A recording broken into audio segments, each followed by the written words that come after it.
أعوذ بالله السميع العليم من الشيطان الرجيم. بسم الله الرحمن الرحيم.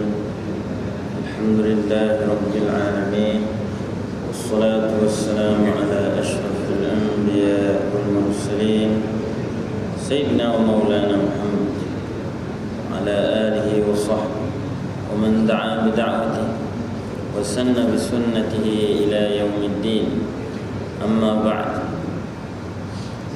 Seperti biasa yang dimuliakan Allah Azza wa Jalla, Al-Muadzin yang begitu setia mengajak kita untuk bangun as-salatu khairum minan naum.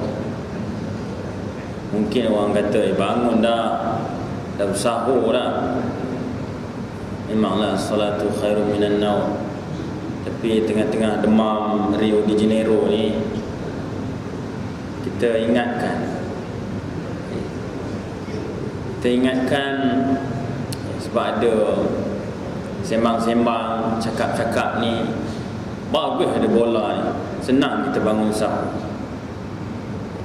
Jadi talking about intention, di mana Al-Imam An-Nawawi rahimahullahu ta'ala, begitu juga Al-Imam Al-Bukhari meletakkan hadis pertama sebagai perbincangan, iaitu berkenaan dengan niat, di mana Nabi SAW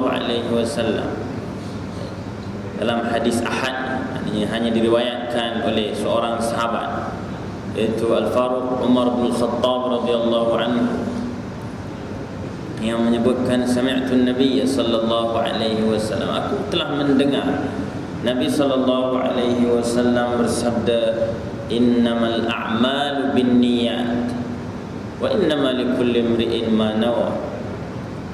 Jadi nak betulkan, bagus ada bola ni, senang bangun sahur. Maknanya kita bangun untuk bersahur, bukan kerana bola itu kita bangun.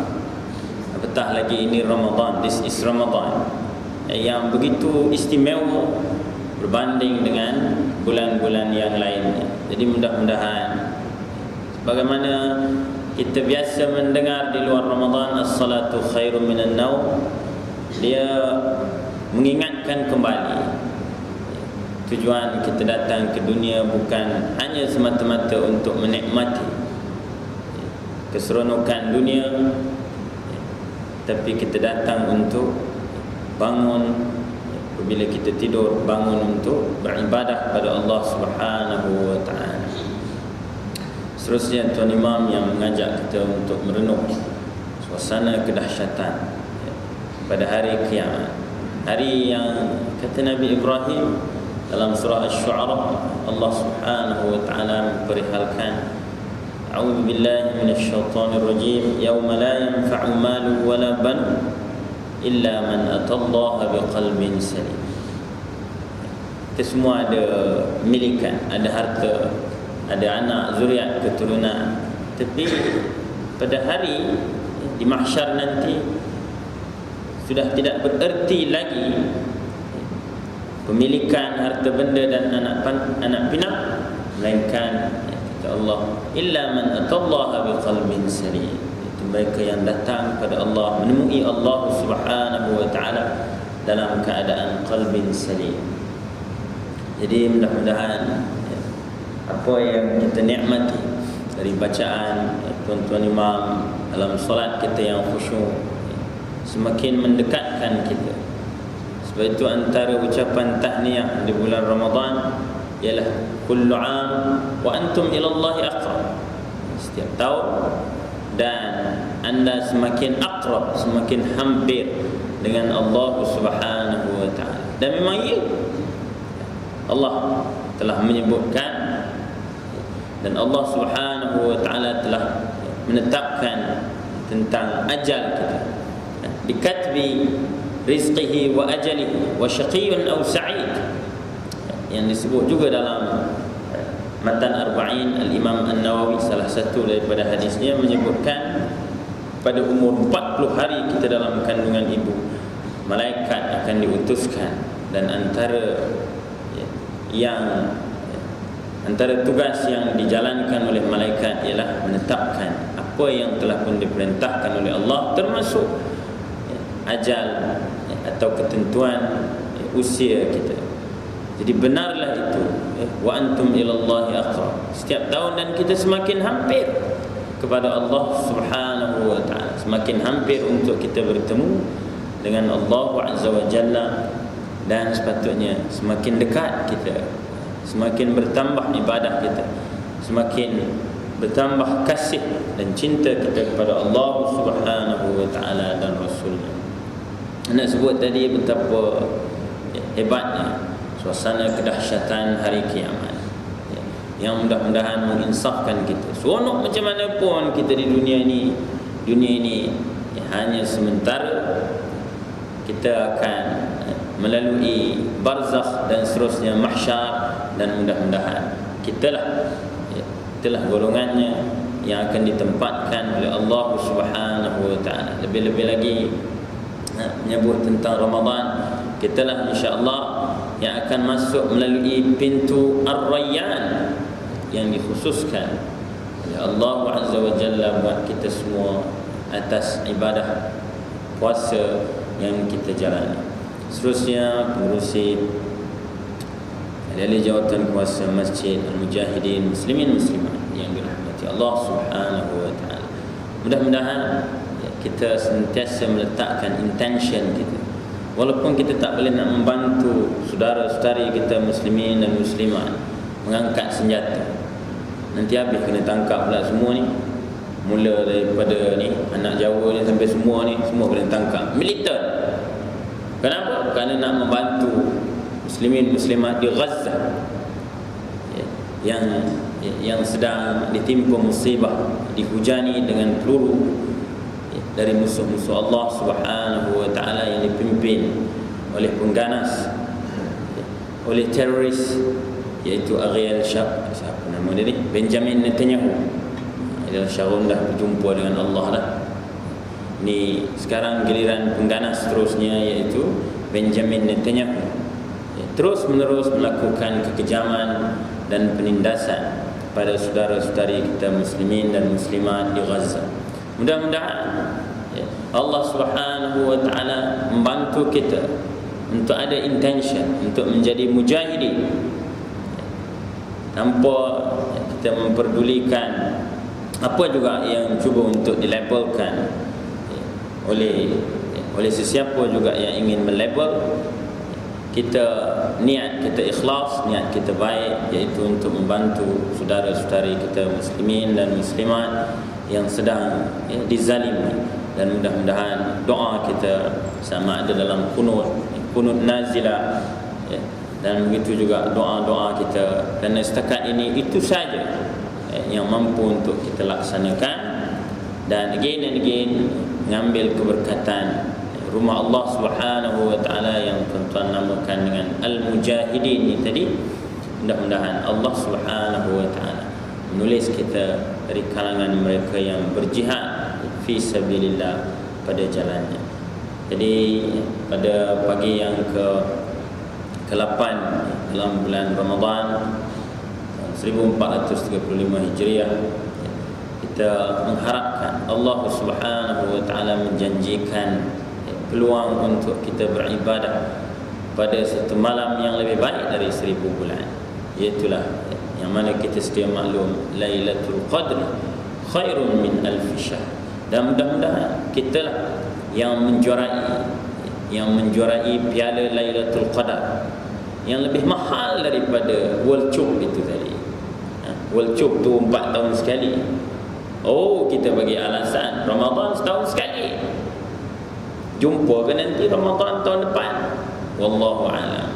Saudari kita, semoga Allah Subhanahu wa taala merahmati bidwan wanita negara, sudah pun menemui Allah Subhanahu wa taala di bulan yang penuh keberkatan ini. Dan kita hanya menunggu giliran untuk Israel memanggil kita dan memisahkan kita daripada semua kenikmatan yang kita nikmati, kurniaan dari Allah Azza wa Jalla. Sebab itu, sebagai muqaddimah, suka saya ialah panjang sikit tak apalah pagi ni, dah minum pagi pun tadi kan, dah kena tosionek. Jadi sekarang ni tak ada nak menunggu tosionek. Jadi panjang sikit pun tak apalah, insya-Allah. Suka saya untuk berkongsi bagaimana Allah Subhanahu wa taala sering memanggil kita dengan ya ayyuhalladzina amanu, wahai orang-orang yang beriman. Bahkan dalam surah Al-Baqarah itu begitu banyak panggilan untuk kita. Khusus untuk Ramadan kita sedia maklum ayat 183, a'udzubillahi minasyaitonirrajim, ya ayyuhalladzina amanu kulu min thayyibati ma razaqnakum washkuru lillah. Ya ayyuhalladzina amanu kutiba alaikumus shiyam kama kutiba alal ladzina min qablikum la'allakum tattaqun. Masya-Allah. Itu insya-Allah mula daripada cucu kita dia boleh hafaz. Ini dalil menunjukkan wajib puasa. Baik. Saya banyak berkongsi suatu ayat yang lain yang bagi golongan yang smokers ni, dia tunjukkan ekspresi tak setuju. Ayatnya bunyi dia begini, iaitu ayat 173, ayat 172. Please check. Ayat 172 surah Al-Baqarah, iaitu sebelum daripada perintah, sebelum daripada ayat perintah wajib puasa itu tadi, sudah ada ayat yang bunyinya a'udzubillahi minasyaitonirrajim, ya ayyuhalladzina amanu kulu min thayyibati ma razaqnakum washkuru lillahi in kuntum iyyahu ta'budun. Sadaqallahul azim. Iaitu ayat sebelum daripada ayat innama harrama alaikumul maitata wad dama wa lahmal khinzir wa ma uhilla bihi li ghairillah faman ittara ghaira baghi wa la 'adin fala ithma alayhi innallaha ghafurur rahim. Itu sebelum daripada ayat itu, sebelum daripada ayat dalil tentang pengharaman khinzir, maitah, darah, dan juga yang berkaitan dengannya. Di mana pada ayat 172 Allah Subhanahu wa taala memanggil kita, wahai orang-orang yang beriman. Saya katakan begini, kalau tuan-tuan semua, ialah yang biasa tengok ni tuan-tuan, walaupun ada juga yang puan tu yang jadi smokers. Kalau tuan-tuan tak setuju, tulis semula surat kepada Majlis Fatwa Kebangsaan, Majlis Muzakarah Fatwa Kebangsaan yang mengeluarkan fatwa seawal tahun 1995 tentang pengharaman rokok. Dia bukan saja masjid ni kawasan no smoking area, tapi nak sebut fatwa itu sendiri. Kalau orang kata tak ada pun dalam Quran dalil yang qat'i, amboi dalam hal ini yang cakap pasal qat'i, iaitu dalil yang pasti, yang tak boleh nak bincangkan lagi, tak boleh nak dipertikaikan lagi. Baik. Pada ayat ini Allah Subhanahu wa taala menyebutkan, wahai orang-orang yang beriman, panggilan untuk kita semua. Kulu, makanlah, nikmatilah. Maknanya hukum makan itu wajib. Macam bila azan berkumandang di Masjid Al-Masjid, Allahu Akbar, Allahu Akbar, masuk waktu maghrib. Bolehkah kita dengan kuat lagi ni, hari ni teman nak buka pukul 8, Mika nak buka sekarang, bukalah. Boleh ke tak boleh perbuatan itu? Itu perbuatan yang dilarang, yang diharamkan. Sebab Rasulullah melarang. Naha Rasulullah sallallahu alaihi wasallam an saumil wisal. Rasulullah melarang daripada berpuasa. Kalau dulu ada amalan Jawa dulu dipanggil pati geni. Pati geni ni antaranya dia puasa mula pagi, waktu maghrib tu tak boleh buka puasa lagi, kena sambung, tak boleh tidur pula tu. Dia amalan pati geni. Sedangkan itu dilarang oleh Rasulullah untuk kita menyambung puasa. Artinya bila azan maghrib berkumandang, maka hendaklah kita berbuka, hendaklah kita makan, breakfast. Jadi dalam ayat ini Allah sebut kulu, makanlah. nikmatilah min tayyibati ma razaqnakum, iaitu dari yang tayyibat. Tayyibat di sini maknanya apa? Mengandungi khasiat, bermanfaat, vitamin, nutrition, apa juga, dan terhindar atau tidak mengandungi sebarang kemudaratan. Baik nak tanyalah, kan? Saya kata, saya tahu orang sini insya-Allah dia setuju semua. Tapi nak cerita tentang, kadang-kadang sedih juga, kan? Bila jual Helio begini ni, kan, niaga Helio, dah orang tunjukkan ekspresi ketidaksetujuan berkenaan dengan isu smoking, isu rokok ni tadi. Dia isunya begini, kalau kita boleh tahan daripada pagi from dawn till maghrib, mengapa bila masuk aja maghrib, kan, mula berasap kiri dan kanan, depan dan belakang? Mengapa yang pagi itu boleh tahan, tapi lebih habis aja, masuk aja waktu maghrib? Antara yang dia nikmati adalah tu, yang kita sebut tadi. Sedangkan nak tanyalah, daripada yang kita sebut tayyibat ni, ada tak pada mal buruk tu, atau dan bukit lah, kan, dan ada tak ciri-ciri tayyibat ni pada perkataan tayyibat? Min tayyibati ma razaqnakum washkuru lillah. Adakah dengan menghisap rokok itu manusia akan bersyukur? Alhamdulillah, lega. Adakah manusia akan bersyukur pada Allah Subhanahu wa taala?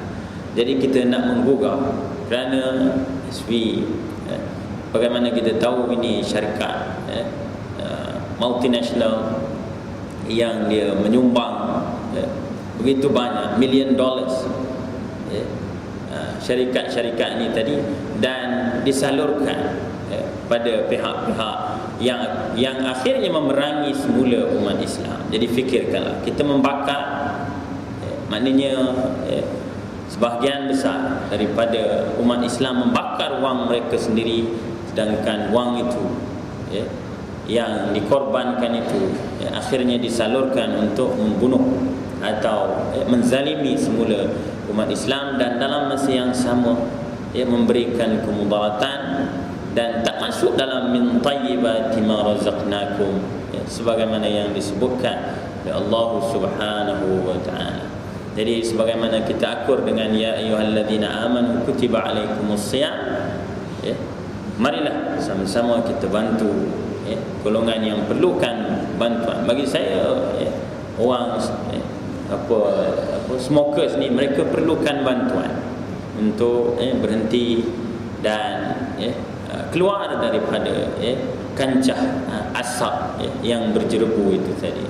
Jadi saya sebutkan ini bukan saya datang nak membentangkan tentang hasil kajian tentang bahaya merokok. Itu kita sudah sedia maklum, understood tentang perkara itu. Cuma nak berkongsi bagaimana ya ayyuhalladzina amanu itu sebenarnya satu panggilan untuk kita sama-sama merenungkan dan sama-sama bantu-membantu, insya-Allah,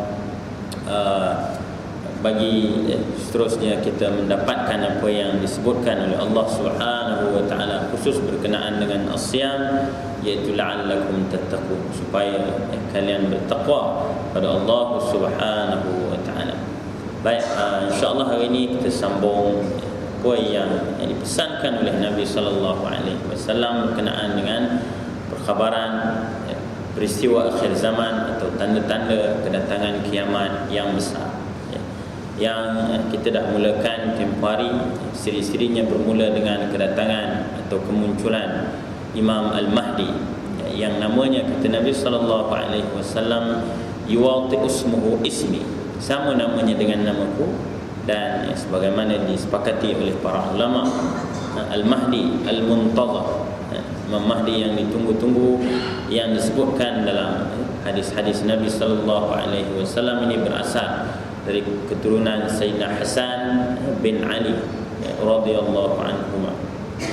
Baik, seterusnya kita juga bincangkan tentang kemunculan Dajjal yang sudah pun ada, sudah pun wujud, cuma tidak diberitahu secara spesifik di mana tempat atau di mana, di pulau mana Dajjal ini berada, sehingga orang meneka dalam kesamaran. Ada yang cuba untuk convince people bahawa Dajjal ada di Bermuda, segitiga Bermuda, tapi sebagaimana kita bincangkan, tidak ada satu dalil pun yang qat'i, yang pasti, yang mengatakan bahawa Dajjal berada di situ. Begitu juga kita sebutkan tentang keluarnya Ya'juj dan Ma'juj, yang kita sebutkan sudah beribu tahun yang silam.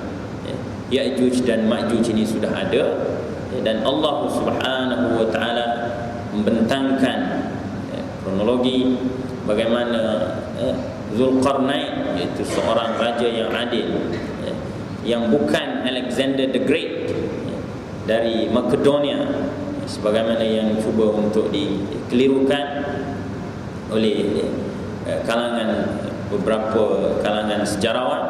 Dan begitu juga insya-Allah kita lihat di sini berkenaan dengan gempa atau khusuf. Gempa ni biasa dah berlaku, tapi apa yang dimaksudkan di sini? Baik, kita mulakan mukaddimahnya. Asyratus sa'atil kubra allati akhbaraha anha an-nabiy sallallahu alaihi wasallam. Di antara min asyratis sa'ah, di antara tanda-tanda kiamat besar yang telah pun diberitahu oleh Nabi sallallahu alaihi wasallam, itu dia, Nabi sallallahu alaihi wasallam ni dia ada sifat raufur rahim. Dia, keprihatinan dia, kasih dan cintanya kepada umatnya melebihi daripada yang lain. Sebab itu Allah Subhanahu wa taala telah memberitahu kita sejak 1400 tahun yang silam, dari surah At-Taubah penghujungnya, iaitu a'udzubillahi minasyaitonirrajim, laqad ja'akum rasulun min anfusikum azizun 'alaihi ma 'anittum harisun 'alaikum bil mu'minina raufur rahim. Sungguhnya, kata Allah, demi sungguhnya, laqad ja'akum, dia sama macam laqad kana lakum fi rasulillahi uswatun hasanah. Kenapa kita bersungguh-sungguh mengamalkan sunnah, sampai orang bincangkan tamar. Kalau boleh nak makan tamar yang dimakan oleh Nabi sallallahu alaihi wasallam, kalau dapat. Satu, kerana cinta Nabi, mencintai Rasulullah sallallahu alaihi wasallam, yang Nabi sebut la yu'minu ahadukum hatta akuna habba ilaihi min nafsihi wa walidihi wa waladihi wan nasi ajma'in. Tidaklah sempurna iman seseorang kalian sehinggalah dia mencintai aku melebihi daripada dirinya sendiri, melebihi daripada ibu bapanya, melebihi daripada anak-anaknya dan orang lain. Jadi kita makan kurma yang dimakan oleh Nabi sallallahu alaihi wasallam. Yang kedua, kerana itu kita mengikuti sunnah Nabi. Amalan mengikuti sunnah Nabi itu menerima satu, kita terima atau kita dapat ganjaran yang besar. Kenapa? Kerana kita ikut sunnah Nabi sallallahu alaihi wasallam, iaitu berdasarkan ayat tadi, uswatun hasanah. Dan lagi, of course, apa yang dinikmati oleh Nabi dari segi rezeki kurniaan Allah, termasuk dalam min tayyibati ma razaqnakum, iaitu Nabi makan makanan yang sunnah, yang berkhasiat, yang bermanfaat, yang mencukupkan nutrisi keperluan tubuh badan kita. Jadi begitu juga ayat ini.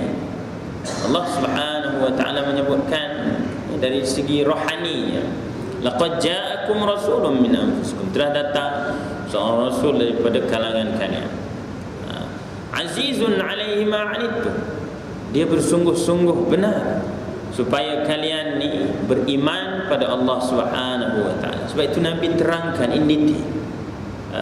Hatta berwuduk pun diajarkan oleh Nabi bagaimana kaifiat berwuduk itu tadi.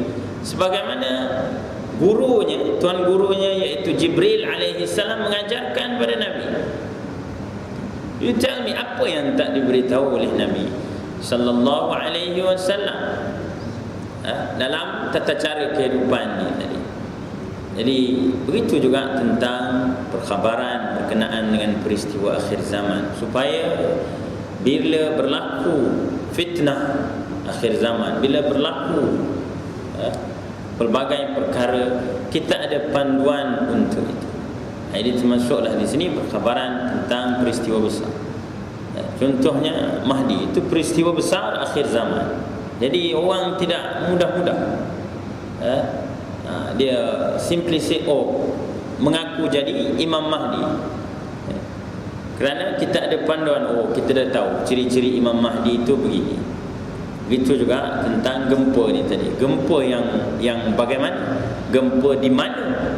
Gempa di Jepun ke, di Iran ke, tsunami ke? Jadi disebut sini 3 gempa yang berturutan, yufzi'un nasa laha, yang mengkagetkan, mengejutkan semua manusia. Wa yakunu laha ta'thirun 'azim, dan dia memberikan kesan yang begitu besar. Baik, sebelum itu berkenaan dengan makna al-khasf, disebutkan khasfun di sini. Macam ayat yang menerangkan pada kita dari surah Al-Qasas. Dari surah Al-Qasas, Allah Subhanahu wa taala bercerita tentang Qarun. Bercerita tentang Qarun, di mana Allah Subhanahu wa taala memulakan dengan a'udzubillahi minasyaitonir rajim. Inna Qaruna kana min qaumi Musa fabagha 'alaihim. Sungguhnya Qarun itu kana adalah dia asalnya daripada kaum Musa, kaum Nabi Musa. Bahkan ada riwayat menyatakan dia itu sepupu, dan yang penting dia ada hubungan kekeluargaan yang rapat dengan Nabi Musa alaihi salatu wassalam. Dan ada riwayat menyatakan dia pernah minta supaya Nabi Musa berdoa pada Allah Subhanahu wa taala untuk mengangkat, untuk dia keluar daripada kancah kemiskinan tegar. Dan Allah Subhanahu wa taala menjawab kehendak Qarun itu tadi. Tapi sayangnya dia akhirnya menjadi musuh Allah Subhanahu wa taala. Penghujungnya apa kata Allah? Bila dengan penuh kesombongan itu tadi, apa dia? Fa khasafna bihi wa bidarihi al-ard. Maka kami apa? Fa khasafna, kami telan, kami tenggelamkan dia, dan juga darihi, dan rumah dia, seluruh harta benda dia, al-ard. Kami perintahkan bumi untuk menelan, sehingga jadilah orang Melayu panggil harta karun. Jadi disebutkan di sini insyiqaqul ard, makna al-khasf. Bila mana kita baca teks bahasa Arab itu, jadi kita boleh tahu, oh, ini yang dimaksudkan. Sebab teks asal itu of course lah Nabi SAW menyebutkannya dalam bahasa Arab yang fushah, yang betul, yang baku. Sebab itu antara, kita sebutkan di sini, antara 10 pesanan Syahid Al-Imam Hasan Al-Banna, pengasas, the founder of Jamaah Ikhwanul Muslimin yang diharamkan di Mesir. Bukan baru dia diharamkan. Ikhwanul Muslimin ni antara anggota Ikhwanul Muslimin yang kita kenali, Dr. Muhammad Mursi memenangi pilihan raya. Senang saja, dunia pun boleh hukum.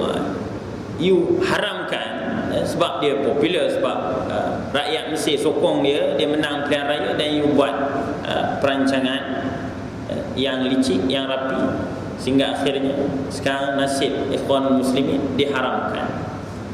Baik, jadi nak sebut antara wasiat, 10 wasiat Imam Hasan Al-Banna, pengasas gerakan Ikhwanul Muslimin ni. Kerana orang Arab ni, siapa biasa belajar negeri Arab atau biasa deal dengan orang Arab ni, mereka ni dia proud gunakan bahasa, dialek, slang dia sendiri, dan dia berbeza di antara satu sama lain. Yang macam rasanya ada saya kongsikan. Bagi contohlah, kalau pergi ke Sudan, ke Khartoum katanya, kita landed di Khartoum. Kalau dia nak tanya kita, what do you want? bahasa bakunya, bahasa persuratannya, patutnya dia tanya madza turidu. Madza turidu. Tuan-tuan pun insya-Allah ada mengaji bahasa Arab kan. Jadi kita tak jumpa tu madza turidu. Yang ditanya pada kita dari sinu.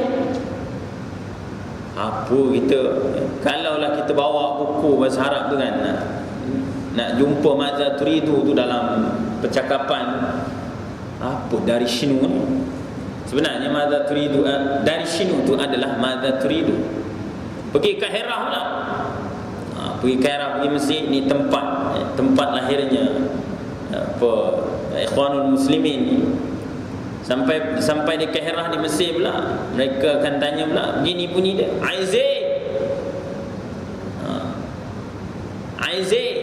Aize tu adalah madza turidu, tapi bila bertukar jadi pergi ke mana? Ke Damsyik pula, Damascus. Sampai Damascus bunyi lain pula. Kan? Dia akan bunyinya begini, syubidak. Ada tak bunyi madza turidu? Jadi syubidak. Ataupun lebih imalah lagi. Imalah style orang botek. Kan? Mana nak ke botek? Botek kiri ke botek? Dia jadi imalah. Syubidak. Dek.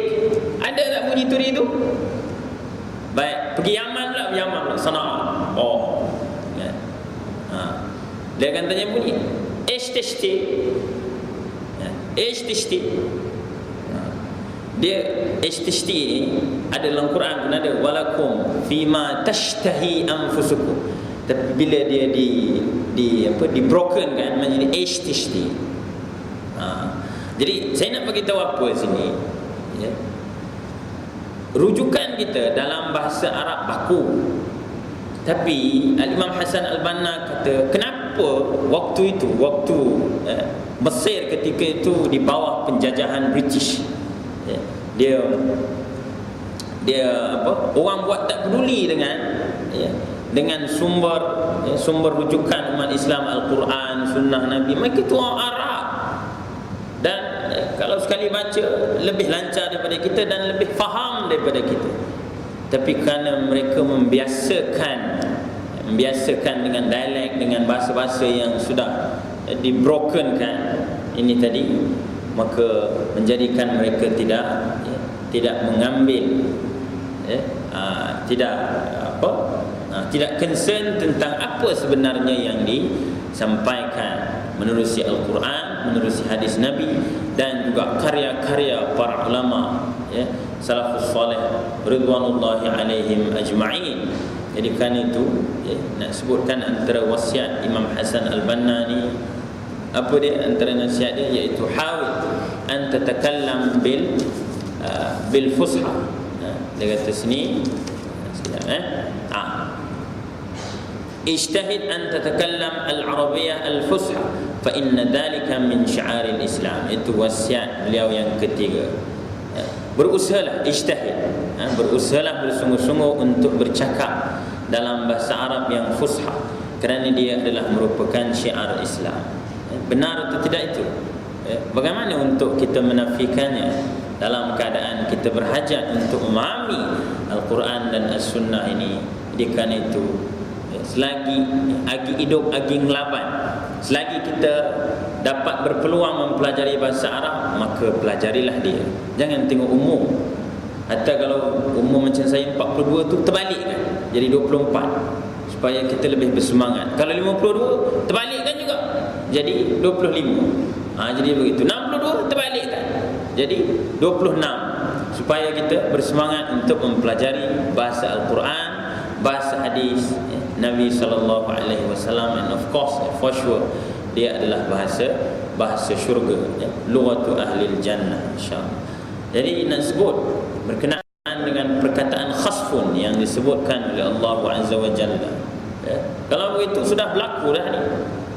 Bumi terbelah, kemudian menelan apa yang ada di atas bumi itu. Dibam dulu di Iran 30,000. Di mana tempat lagi tak ingat berapa korban. Tahun lepas ke tahun ni di mana, di Afghan berlakunya gempa. Baik, waqad waqa'a fi zaman al-madi wal hadir anwa'un min al-khusuf, dan telah pun berlaku di masa yang silam, dan begitu juga di masa kita sekarang ni berlakunya siri-siri gempa bumi. Tatafawatu fi waqtiha, dan dia diukur dengan skala Richter, berapa kekuatan gempa itu tadi. Lakin al-khusuf al-ma'niyah fil ahadith yakunu laha sya'nun wa yantashiru khabaraha wa dhikraha. Akan tetapi khusuf yang dimaksudkan oleh Nabi sallallahu alaihi wasallam di sini, dia akan berlaku di akhir zaman, dan dia menggempakan seluruh dunia. Kalau kita kata kita sini terasa bila adanya gempa di mana, katakan di Indonesia. Tapi ini gempa yang berlaku ni dia sebutkan dia menggemparkan seluruh dunia, gegarannya itu dirasai di seluruh planet bumi ini tadi. Baik, seterusnya kita tengok hadis yang berkaitan dengannya, daripada Hudzaifah bin Usaid Al-Ghifari radhiyallahu anhu. Sebelum saya lupa, ini hadis ini diambil rujukannya daripada riwayat Imam Muslim, ada dalam Sahih Muslim, daripada Hudzaifah bin Usaid Al-Ghifari radhiyallahu anhu qala, dia berkata, ittala'a an-nabiy alaina, Nabi sallallahu alaihi wasallam keluar meninjau kami. Dia biasa menziarahi para sahabatnya. Apa yang dilakukan oleh sahabat-sahabat kita jemaah tabligh itu, yang kita marah mereka bila mereka menziarahi kita, mereka cuba mempraktikkan apa yang dilakukan oleh Nabi sallallahu alaihi wasallam. Jadi kalau tidak ada siri-siri peperangan, maka antara uslub, approach, pendekatan dakwah Nabi sallallahu alaihi wasallam ialah berziarah. Mungkin kita boleh buat pergi ke The Sheep, kita visit jom ke Masjid Al-Mujahidin. Kami sediakan yang lebih hebat daripada The Sheep ni. Itu approach, itu uslub, dan Nabi buat itu. Dia bukan khusus untuk satu-satu jemaah atau kumpulan. Jadi Nabi ini meninjau para sahabat. Wa nahnu natadzakar, dan kami ketika itu sedang berbicara, bukan berbual kosong, bukan hanya cerita murahan Suarez gigit orang, itu cerita. Dah biarlah dia nak gigit orang, yang kita pun geng-geng juga. Faqala ma tudzakirun. Jadi Nabi sallallahu alaihi wasallam bila meninjau menziarahi sahabat yang sedang berdiskusi itu tadi, Nabi bertanya, apa yang kalian bincangkan? Qalu nadhkuru as-sa'ah, kami sedang mengingati as-sa'ah. Sahabat ni bila dapat satu ayat, mereka akan berdiskusi, bertadarus. Satu-satu ayat, satu-satu surah, mereka akan bertadarus dan kemudian berdiskusi apa yang dimaksudkan. Itu dalam keadaan mereka itu berbangsa Arab Fusha, bahasa Al-Quran itu diturunkan dengan bahasa mereka. Maknanya kita ni kena lebih-lebih lagi lah, lebih lagi diskusi kita itu di klub, di mana-mana, di kopitiam, di mana jugalah, di tempat kerja, masa driving, masa bersama dengan keluarga, kita berbincang berkenaan dengan apa yang dinyatakan oleh Allah Subhanahu wa taala. Kalau setiap hari kita berbincang, ada 365 hari dah kita dapat 365 ayat daripada 6236 ayat dalam Al-Quran. Jadi kata mereka, kami sedang mengingati as-sa'ah, tentang kiamat. Qala, jadi Nabi SAW menambahkan lagi informasi, memberikan ilmu. Apabila kita dapat peluang, maka jangan kita sia-siakan. Grab the opportunity untuk berkongsi, untuk menyampaikan ilmu. Di mana juga. Tak boleh orang tu katakan dia bukan pengunjung setia Masjid Al-Mujahidin, kita jumpa dia di luar, kita sampaikan, innaha lan taquma, sungguhnya kata Nabi SAW, dia tidak akan berlaku hatta tarawna qablaha 10 ayat, sehingga dia tidak akan berlaku kiamat sekali kata Nabi SAW, sehinggalah kalian melihat ada 10 kejadian besar. Tadzakar, dan Nabi memberitahu sebagainya, ad-dukhan, asap. Asap yang mana? Dulu masa mula-mula jerebu, tahun bila? Jerebu dulu tahun 1997 ke? Macam tu. Orang berkata ini kiamat ni sebab ada dukhan, ada asap. Adakah itu yang dimaksudkan oleh Nabi SAW, asal berjerebu? Maka itu tanda kiamat. Atau asap yang bagaimana? InsyaAllah nanti kita bincangkan dalam pertemuan yang lain. Wad-dajjal, dan dajjal. Wad-dabbah, iaitu binatang. Ad-dabbah, besar mana binatang tu? Dari mana dia muncul? Wa tulu'i syamsi min maghribiha, dan terbitnya matahari dari barat. Wa nuzulu Isa ibn Maryam, dia nampak tidak tersusun, tapi kata Huzaifah, dia meriwayatkan Nabi menyebutkan antara yang 10 itu disebutkan oleh Nabi, walaupun dia kata not accordingly. Wa nuzulu Isa ibn Maryam, dan turunnya Isa ibn Maryam. Wa Ya'juj wa Ma'juj, dan keluarnya, terlepasnya Ya'juj dan Ma'juj daripada benteng yang dibuat oleh Dzulqarnain. Wa thalathatu khusuf, dan 3 gempa yang menggemparkan dunia. Khasfun bil masyriq, satu gempa di sebelah timur. Wa khasfun bil maghrib, dan satu gempa di barat. Satu lagi, wa khasfun bi jaziratil Arab, dan satu lagi gempa berlaku di jazirah, di Arabian Peninsula, di semenanjung tanah Arab. Wa akhiru dhalika narun takhruju minal Yaman, dan berakhir atau tanda terakhir sebelum hancur binasanya dunia ini adalah api yang keluar dari Yaman. Dalam riwayat yang lain Nabi sebut specifically Eden. Kan dulu datuk nenek kita kalau nak pergi haji naik kapal air, dia belayar, dia akan lalu Teluk Eden. Siapa yang pernah sampai ke Eden, ke Yaman sebelah ujung, di Teluk Eden tu ada satu kawasan nama dia Kreter. Ini memang kawasan ni panas sepanjang masa, tapi orang situ dia boleh duduk lah sebab dia dah biasa. Itu tempat dia memang panas,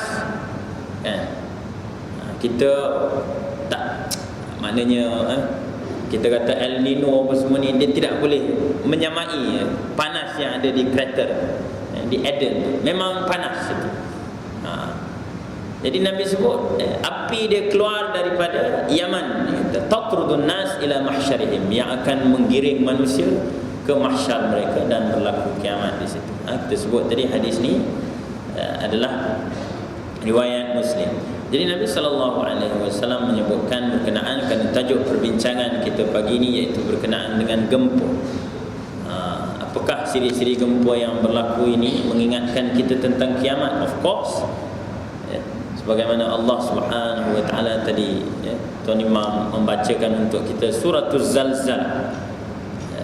Kalau semua peristiwa yang kita alami, ini gambar satu, ini bukan gambar pudu. Gambar pudu itu dalam surat khabar ada. Ini gambar yang diambil daripada mana tu? Di Denmark. Ini berlaku di Denmark, di Denmark, di mana tanah tu jerdus lubang begitu. Dia lebih besar daripada itulah yang kita ada ni. Baik. Itu, tapi bukan inilah dia nak sebut, bukan ini yang dimaksudkan. Walaisa wal khasful maqsud, bukan ini yang dimaksudkan oleh Nabi sallallahu alaihi wasallam, tapi sekadar gambar, tapi dia bukan gambar hiasan, tapi yang ada kaitan dengan tajuk perbincangan ni tadi. Baik. Jadi Nabi SAW ada menyebutkan khasfun bi jaziratil Arab, satu gempa besar di timur, tak beritahu di mana, satu gempa di barat, dan satu gempa ni betul-betul Nabi sebut specifically di semenanjung tanah Arab. Cuma peliknya kenapa manusia toke-toke minyak orang Islam ni tadi, dahlah dia beli apa? Dia beli kelab bola, kan? Berlumba-lumba untuk membina bangunan tertinggi di dunia, dalam keadaan saudari-saudari kita muslimin dan muslimat ramai yang tidak makan, ramai yang kebuluran.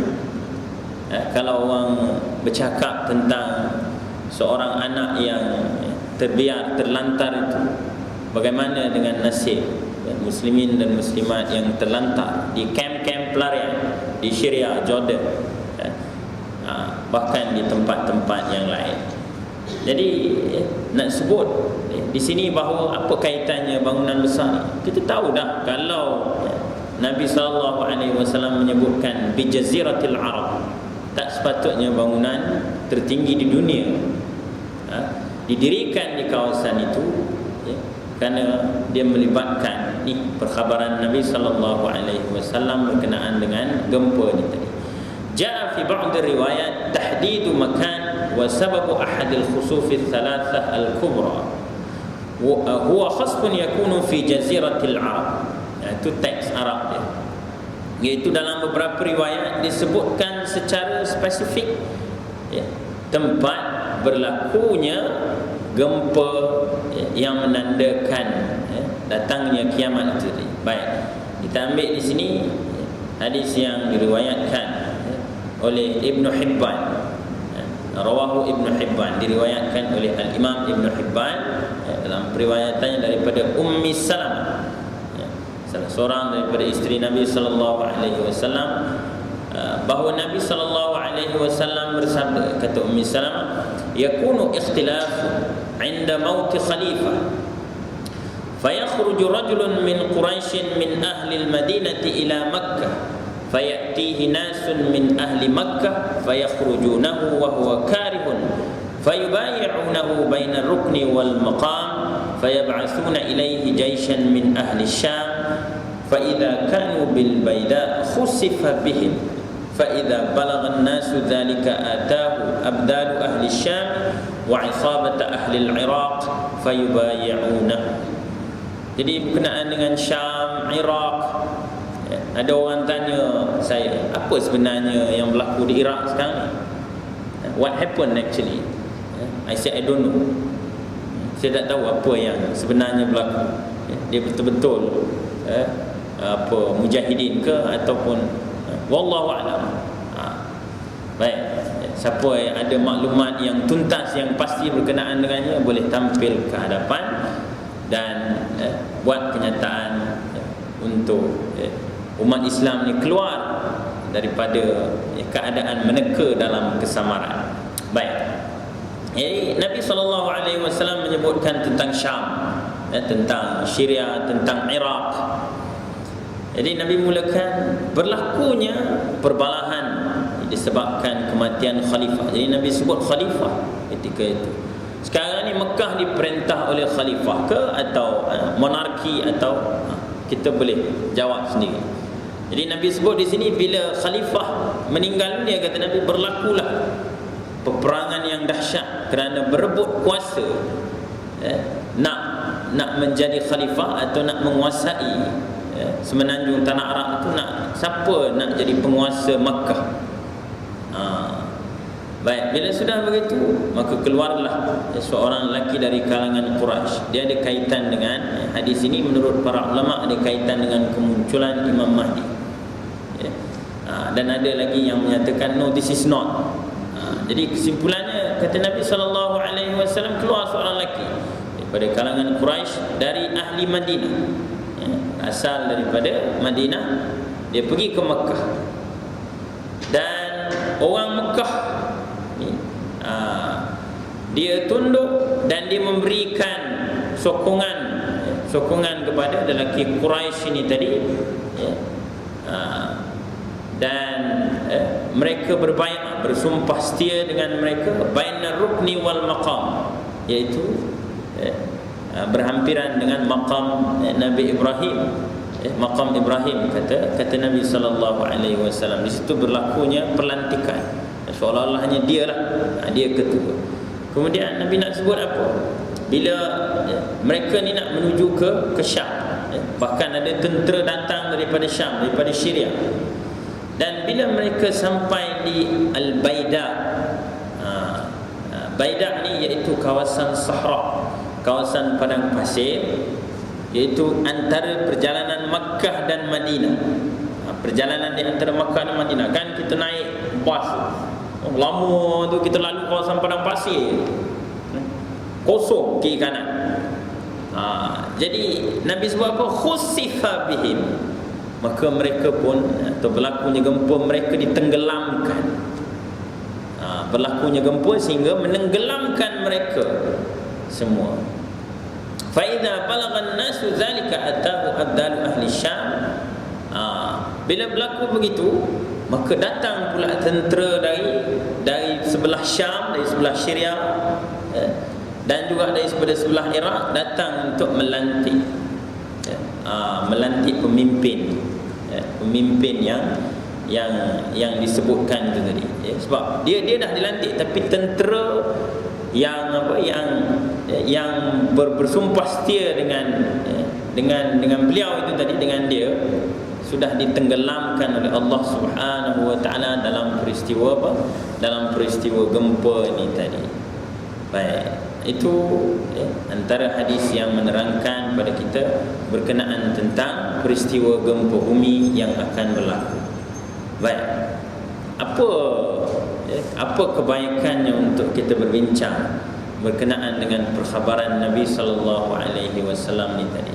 Of course, kerana Allah Subhanahu wa taala banyak mengingatkan kita tentang as-saa'ah, idza waqa'atil waqi'ah, al-qari'ah, idza zulzilatil ardu zilzalaha. Kemudian begitu juga dalam banyak ayat yang lain.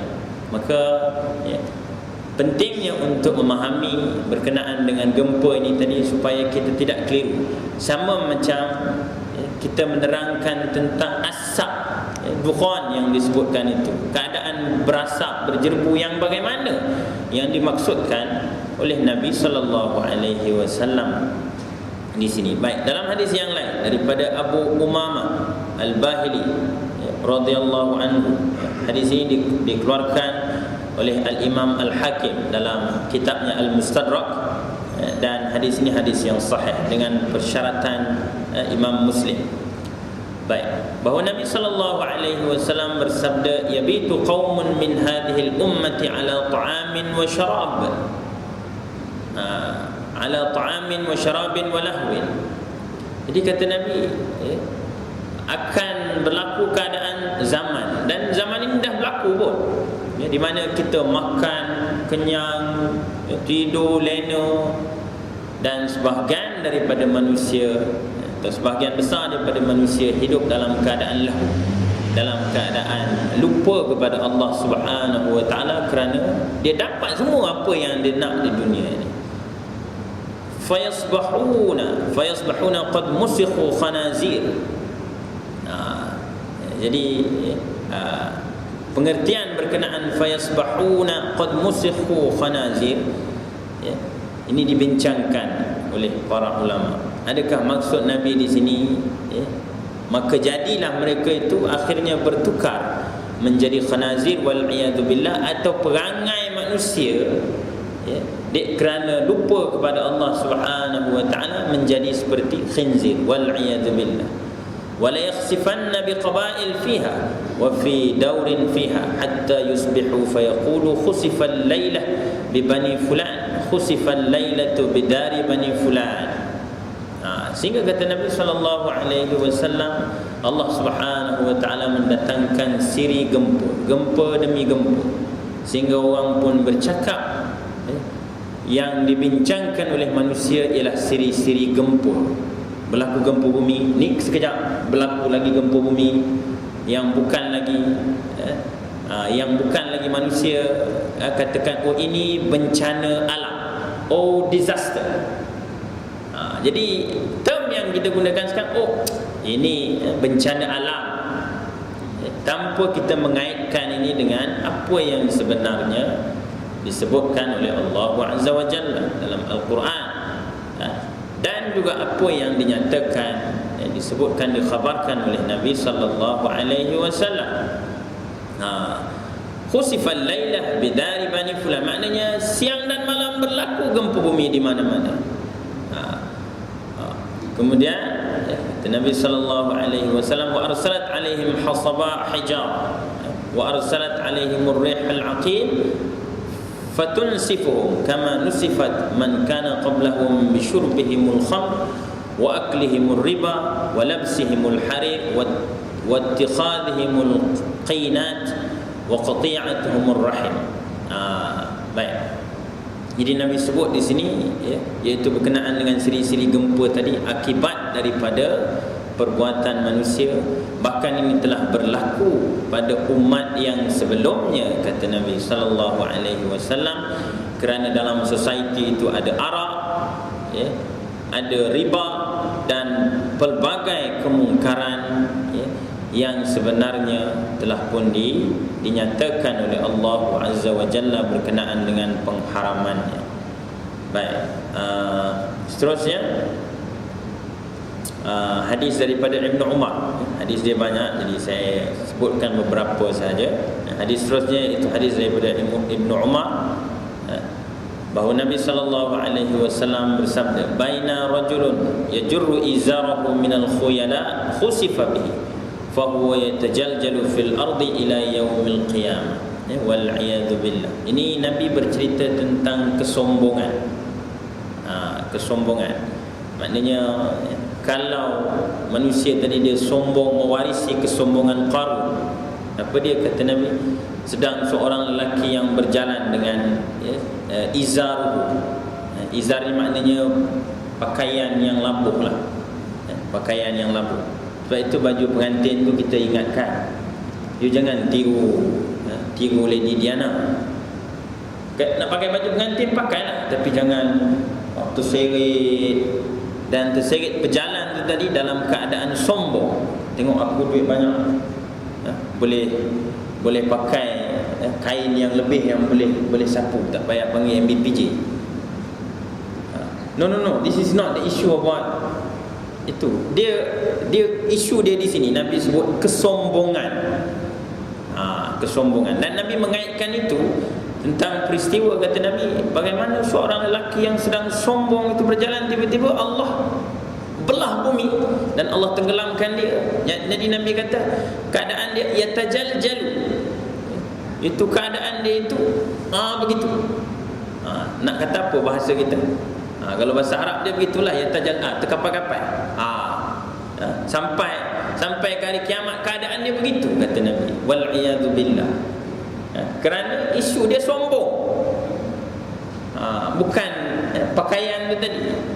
Jadi kita nak pakai pakaian apa pun, pastikan dia menutup aurat dan pakai bukan dalam keadaan kesombongan, kerana akan berlaku keadaan itu, kata Nabi sallallahu alaihi wasallam, dia mati dalam keadaan begitu.